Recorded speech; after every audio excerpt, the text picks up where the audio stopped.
عقد نکاح کے بعد دخول سے پہلے بھی طلاق دینا مباح ہو رہا ہے۔ مفسرین نے فرمایا ہے کہ یہاں مراد مس سے نکاح ہے۔ دخول سے پہلے طلاق دے دینا جبکہ مہر کا ابھی تقرر نہیں ہوا اور طلاق دے دینا بھی جائز ہے، گو اس میں عورت کی بے حد دل شکنی ہے۔ اس لیے حکم ہوا کہ اپنے مقدور بھر اس صورت میں مرد کو عورت کے ساتھ سلوک کرنا چاہیے، یعنی اگر مالدار ہے تو غلام وغیرہ دے، اور اگر مفلس ہے تو کم سے کم 3 کپڑے دے۔ شعبی رحمہ اللہ فرماتے ہیں درمیانہ درجہ اس فائدے پہنچانے کا یہ ہے کہ کرتا، دوپٹہ، لحاف اور چادر دے دے۔ شریح رحمہ اللہ فرماتے ہیں 500 درہم دے۔ ابن سیرین رحمہ اللہ فرماتے ہیں غلام دے یا خوراک دے یا کپڑے وغیرہ دے۔ حسن بن علی رحمہ اللہ نے 10,000 دیے تھے، لیکن پھر بھی وہ بیوی صاحبہ فرماتی تھیں کہ اس محبوب مقبول کی جدائی کے مقابلے میں یہ حقیر چیز کچھ بھی نہیں۔ امام شافعی رحمہ اللہ کا فرمان ہے کہ کسی خاص چیز پر خاوند کو مجبور نہیں کیا جا سکتا، بلکہ کم سے کم جس چیز کو متاع یعنی فائدہ اور اسباب کہا جا سکتا ہے وہ کافی ہوگا۔ میرے نزدیک اتنا کپڑا متاع ہے یعنی فائدے کی چیز جس میں نماز پڑھ لینی جائز ہو جائے۔ گو پہلا قول امام شافعی کا یہ تھا کہ مجھے اس کا کوئی صحیح اندازہ معلوم نہیں، لیکن میرے نزدیک بہتر یہ ہے کہ کم سے کم 30 درہم ہونے چاہیے، جیسے کہ عبداللہ بن عمر رضی اللہ عنہما سے مروی ہے۔ اس بارے میں بھی بہت سے اقوال ہیں کہ ہر طلاق والی عورت کو کچھ نہ کچھ اسباب دینا چاہیے، یا صرف اسی عورت کو جس سے میل ملاپ نہ ہوا ہو۔ بعض تو سب کے لیے کہتے ہیں، کیونکہ قرآن کریم میں ہے وَلِلْمُطَلَّقَاتِ مَتَاعٌ بِالْمَعْرُوفِ، یعنی پس اس آیت کے عموم سے سب کے لیے ثابت کرتے ہیں۔ اسی طرح ان کی دلیل یہ آیت بھی ہے فَتَعَالَيْنَ أُمَتِّعْكُنْ، یعنی اے نبی اپنی بیویوں سے کہو کہ اگر تمہاری چاہت دنیا کی زندگی اور اس کی زینت کی ہے تو آؤ میں تمہیں کچھ اسباب بھی دوں اور تمہیں اچھائی کے ساتھ چھوڑ دوں یعنی طلاق دے دوں۔ پس یہ تمام ازواج مطہرات وہ تھیں جن کا مہر بھی مقرر تھا اور جو رسول اللہ کی خدمت میں آ بھی چکی تھیں۔ سعید بن جبیر ابو العالیہ، حسن بصری رحمہم اللہ کا قول یہی ہے۔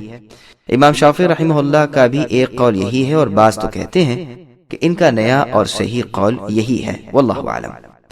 بعض کہتے ہیں اسباب کا دینا اس طلاق والی کو ضروری ہے جس سے خلوت نہ ہوئی ہو، گو مہر مقرر ہو چکا ہو، کیونکہ قرآن کریم میں ہے یا ایھا الذین آمنوا اذا نکحتم المؤمنات ثم طلقتموہن من قبل ان تمسوہن، یعنی اے ایمان والو تم جب ایمان والی عورت سے نکاح کر لو پھر انہیں ہاتھ لگانے سے پہلے ہی طلاق دے دو تو ان پر تمہاری طرف سے کوئی عدت نہیں، جو عدت وہ گزاریں، تم انہیں کچھ مال و اسباب دے دو اور اچھے کردار سے چھوڑ دو۔ سعید بن المسیب رحمہ اللہ کا قول ہے کہ سورہ احزاب کی یہ آیت سورہ بقرہ کی آیت سے منسوخ ہو چکی ہے۔ سہل بن سعید رحمہ اللہ اور ابو اسید رضی اللہ عنہ فرماتے ہیں کہ رسول اللہ نے امیمہ بنت شرحبیل رضی اللہ عنہ سے نکاح کیا۔ جب وہ رخصت ہو کر آئیں اور آپ نے ہاتھ بڑھایا تو گویا اس نے برا مانا۔ رسول اللہ نے ابو اسید رضی اللہ عنہ سے فرمایا اسے 2 رنگین کپڑے دے کر رخصت کرو۔ تیسرا قول یہ ہے کہ صرف اسی صورت میں بطور فائدے کے اسباب و متاع کا دینا ضروری ہے جبکہ عورت کی رخصتی نہ ہوئی ہو اور مہر بھی مقرر نہ ہوا ہو، اور اگر دخول ہو گیا ہو تو مہر مثل یعنی خاندان کے دستور کے مطابق دینا پڑے گا۔ اگر مقرر نہ ہوا ہو اور اگر مقرر ہو چکا ہو اور رخصت سے پہلے طلاق دے دے تو آدھا مہر دینا پڑے گا، اور اگر رخصتی بھی ہو چکی ہے تو پورا مہر دینا پڑے گا، اور یہی متاع کا یعنی فائدہ اٹھانے کا عوض ہوگا۔ ہاں اس مصیبت زدہ عورت کے لیے متاع یعنی فائدہ اٹھانا جس سے ملاپ ہوا، نہ مہر مقرر ہوا اور طلاق مل گئی، ابن عمر رضی اللہ عنہما اور مجاہد رحمہ اللہ کا یہی قول ہے۔ گو بعض علماء اسی کو مستحب بتاتے ہیں کہ ہر طلاق والی عورت کو کچھ نہ کچھ دے دینا چاہیے، ان کے سوا جو مہر مقرر کیے ہوئے نہ ہو اور نہ خاوند بیوی کا ملاپ ہوا ہو۔ یہی مطلب سورہ احزاب کی اس آیت تخییر کا ہے جو اس سے پہلے اسی آیت کی تفسیر میں بیان ہو چکی ہے، اور اسی لیے یہاں اس خاص صورت کے لیے فرمایا گیا کہ امیر اپنی وسعت کے مطابق دیں اور غریب اپنی طاقت کے مطابق۔ شعبی رحمہ اللہ سے سوال ہوتا ہے کہ یہ اسباب نہ دینے والا کیا گرفتار کیا جائے گا؟ تو آپ فرماتے ہیں اپنی طاقت کے برابر دے دے، اللہ تعالیٰ کی قسم اس بارے میں کسی کو گرفتار نہیں کیا گیا۔ اگر یہ واجب ہوتا تو قاضی لوگ ضرور ایسے شخص کو قید کر لیتے۔ مہر کی مزید تفصیل۔ آیت میں صاف دلالت ہے اس امر پر کہ پہلی آیت میں جن عورتوں کے لیے متاع یعنی فائدہ مقرر کیا گیا تھا وہ صرف وہی عورتیں ہیں جن کا ذکر اس آیت میں کیا گیا تھا، کیونکہ اس آیت میں یہ بیان ہوا ہے کہ دخول یعنی ہم بستری سے پہلے جبکہ طلاق دے دی گئی اور مہر مقرر ہو چکا تھا تو آدھا مہر دینا پڑے گا۔ اگر یہاں بھی اس کے سوا کوئی اور متاع واجب ہوتا تو وہ ضرور ذکر کیا جاتا، کیونکہ دونوں کی صورتیں ایک بعد دیگرے بیان ہو رہی ہیں، واللہ اعلم۔ اس صورت میں جو یہاں بیان ہو رہی ہے آدھے مہر پر علماء کا اجماع ہے، لیکن 3 کے نزدیک پورا مہر اس وقت واجب ہوتا ہے جبکہ خلوت ہو گئی، یعنی شوہر بیوی تنہائی کی حالت میں کسی مکان میں جمع ہو گئے ہوں، گو ہم بستری نہ ہوئی ہو۔ امام شافعی رحمہ اللہ کا بھی پہلا قول یہی ہے اور خلفائے راشدین رضی اللہ عنہم کا فیصلہ بھی یہی ہے۔ امام شافعی رحمہ اللہ فرماتے ہیں کہ میں بھی یہی کہتا ہوں اور ظاہر ہے الفاظ کتاب اللہ کے بھی یہی کہتے ہیں۔ امام بہقی فرماتے ہیں کہ اس روایت کے ایک راوی لیث ابن ابی سلیم اگرچہ سند پکڑے جانے کے قابل نہیں، لیکن ابن ابی طلحہ سے ابن عباس کی یہ روایت مروی ہے، جس سے معلوم ہوتا ہے کہ آپ کا فرمان یہی ہے۔ پھر آگے اللہ فرماتے ہیں کہ اگر عورتیں خود ایسی حالت میں اپنا آدھا مہر بھی خاوند کو معاف کر دیں تو یہ اور بات ہے، اس صورت میں خاوند کو سب معاف ہو جائے گا۔ بہت سے مفسرین تابعین کا یہی قول ہے۔ محمد بن کعب القرظی کہتے ہیں کہ اس سے مراد عورتوں کا معاف کرنا نہیں بلکہ مردوں کا معاف کرنا ہے، یعنی مرد اپنا آدھا حصہ چھوڑ دے اور پورا مہر دے دے، لیکن یہ قول شاذ ہے کیونکہ کوئی اور قول اس کی تائید نہیں کرتا۔ پھر آگے اللہ فرماتے ہیں کہ یا وہ معاف کر دے جس کے ہاتھ میں نکاح کی گرہ ہے، اور بھی بہت سے مفسرین سے یہی مروی ہے۔ امام شافعی کا جدید قول بھی یہی ہے۔ اسی طرح اس کے مہر کے معاف کر دینے کا بھی اختیار نہیں۔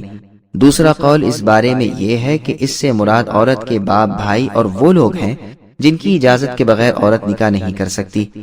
ابن عباس رضی اللہ عنہما نیز علقمہ، حسن، عطا، طاووس زہری، ربیعہ، زید بن اسلم، ابراہیم نخعی، اکرمہ اور محمد بن سیرین رحمہم اللہ سے بھی یہی مروی ہے۔ ان دونوں بزرگوں کا بھی ایک قول یہی ہے۔ امام مالک اور امام شافعی رحمہم اللہ کا قول قدیم بھی یہی ہے۔ ان کی دلیل یہ ہے کہ ولی نے ہی اس حق کا حقدار اسے کیا تھا تو اس میں تصرف کرنے کا بھی اسے اختیار ہے، گو دوسرے مال میں تصرف کا اختیار نہ ہو۔ اکرمہ رحمہ اللہ فرماتے ہیں کہ اللہ تعالیٰ نے معاف کر دینے کی رخصت عورت کو دی، اور اگر وہ بخیلی اور تنگ دلی کرے تو اس کا ولی بھی معاف کر سکتا ہے، گو وہ عورت سمجھدار ہو۔ شریح رحمہ اللہ بھی یہی فرماتے ہیں، لیکن جب شعبی رحمہ اللہ نے انکار کیا تو آپ نے اس سے رجوع کر لیا اور فرمانے لگے کہ اس سے مراد خاوند ہی ہے، بلکہ وہ اس بات پر مباہلہ کو تیار رہتے تھے۔ پھر آگے اللہ فرماتے ہیں تمہارا معاف کرنا ہی تقوی کے زیادہ قریب ہے۔ اس سے مراد مرد عورتیں دونوں ہی ہیں، یعنی دونوں میں سے اچھا وہی ہے جو اپنا حق چھوڑ دے، یعنی عورت یا تو اپنا آدھا حصہ بھی اپنے خاوند کو معاف کر دے یا خاوند ہی اسے بجائے آدھے کے پورا مہر دے دے۔ آپس کی فضیلت یعنی احسان کو نہ بھولو، اسے بیکار نہ چھوڑو بلکہ اسے کام میں لاؤ۔ ابن مردوی کی ایک روایت میں ہے کہ رسول اللہ نے فرمایا لوگوں پر ایک کاٹ کھانے والا زمانہ آئے گا، مومن بھی اپنے ہاتھوں کی چیز کو دانتوں سے پکڑ لے گا اور فضیلت و بزرگی کو بھول جائے گا، حالانکہ اللہ تعالیٰ کا فرمان ہے کہ اپنے آپس کے فضل کو نہ بھولو۔ برے ہیں وہ لوگ جو ایک مسلمان کی بے کسی و تنگ دستی کے وقت اس سے سستے داموں اس کی چیز خریدتے ہیں، حالانکہ رسول اللہ نے اس بیع سے منع فرما دیا ہے۔ اگر تیرے پاس بھلائی ہو تو اپنے بھائی کو بھی وہ بھلائی پہنچا، اس کی ہلاکت میں حصہ نہ لے۔ ایک مسلمان دوسرے مسلمان کا بھائی ہے، نہ اسے رنج و غم پہنچائے، نہ اسے بھلائیوں سے محروم رکھے۔ عون رحمہ اللہ حدیثیں بیان کرتے ہوئے اتنا روتے کہ آنسو داڑھی سے ٹپکتے رہے، اور فرمایا کہ میں مالداروں کی صحبت میں بیٹھا اور دیکھا کہ ہر وقت دل ملول رہتا ہے، کیونکہ جدھر نظر اٹھتی ہے ہر ایک کو اپنے سے اچھے کپڑوں میں، اچھی خوشبوؤں میں اور اچھی سواریوں میں دیکھتا ہوں۔ ہاں، مسکینوں کی محفل میں بڑی راحت پائی۔ اللہ تعالیٰ بھی یہی فرماتے ہیں کہ ایک دوسرے کی فضیلت فراموش نہ کرو۔ کسی کے پاس جب کبھی کوئی سائل آئے اور اس کے پاس کچھ نہ ہو تو وہ اس کے لیے دعائے خیر ہی کر دے۔ اللہ تعالیٰ تمہارے اعمال سے خبردار ہیں۔ اللہ تعالیٰ پر تمہارا کام اور تمہاری حالت بالکل روشن ہے، اور ان قریب وہ ہر ایک عامل کو اس کے عمل کا بدلہ دیں گے۔ سبسکرائب کیجئے ہمارے چینل اور دبائیے بیل کا آئیکن تاکہ آپ کو ریگولر نوٹیفیکیشن اپڈیٹس مل سکے۔